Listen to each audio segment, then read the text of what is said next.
One of the more laborious tasks as a student is to try to navigate through all the courses you need in order to graduate.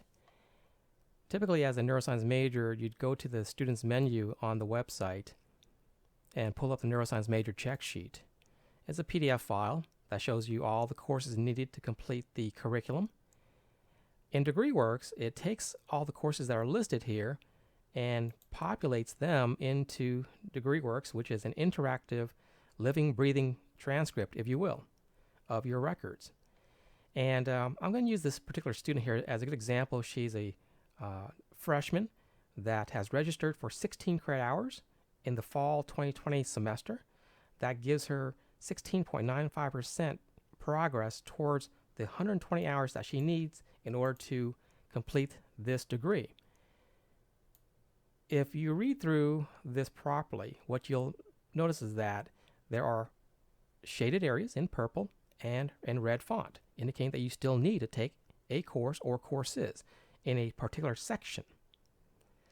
I'm going to scroll down to her general education requirements, which is always a good starting point for freshmen. And where do you start? Well, you can certainly start at looking at these course options in humanities and fine arts, health and exercise, English, mathematics, science, social sciences, whatever is shaded in light purple and says still needed. You can go ahead with liberty and freedom to go ahead and tackle those courses. For example, humanities and fine arts, she needs 9 credit hours. Say, for example, she's interested in taking a communications course that has a fine arts attribute. Well, she can click on that. It opens up a window that lists all of the fine arts courses that may qualify towards her Gen Ed section. Now, COM 2020, Fundamentals of Speech Communication, is a general education course that will apply towards fine arts.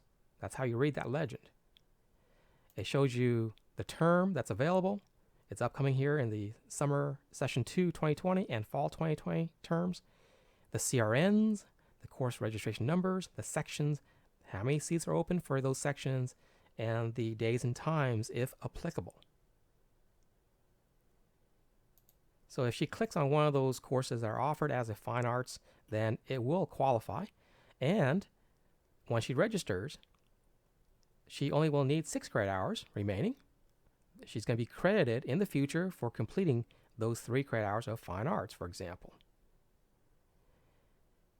If we look at this section where it says mathematics, she's currently registered for Math 1065, College Algebra, in the fall 2020 semester.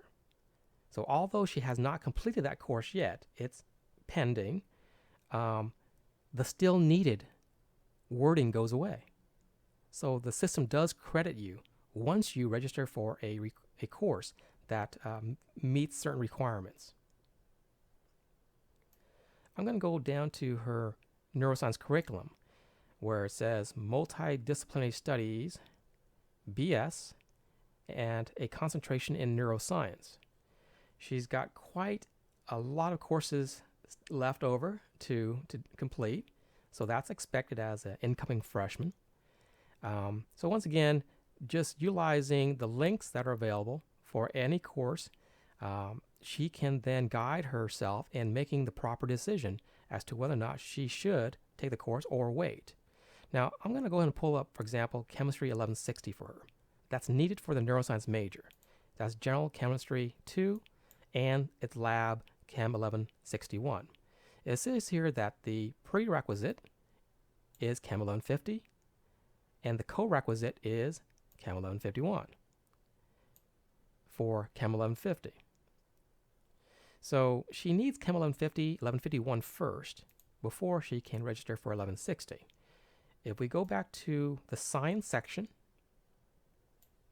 Gen Ed, she is currently registered for Chem 1150, 1151 for the fall 2020 semester.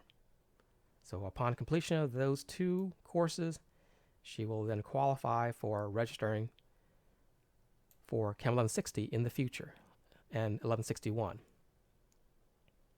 So this DegreeWorks is very useful for informing you specifically as to what you need alongside other courses if necessary, and other information about registration, such as CRN, section number, seats open, time, and availability. Lastly, I'm going to tackle the neuroscience electives section. You need 21 credit hours of neuroscience electives. So for this particular student, she may not be yet eligible to take any of these neuroscience electives. She's going to have to wait towards her spring semester of 2021. So it's just a waiting game at this point. Now, if she qualifies, then certainly she can start picking and choosing which biology, chemistry, neuroscience, psychology, or philosophy courses that are available in the structured neuroscience elective section to tackle by chipping away at the 21 credit hours needed to tackle this particular section of the neuroscience curriculum. So DegreeWorks is quite a handy utility to guide you in making informed decisions about courses to register for and progress towards completion.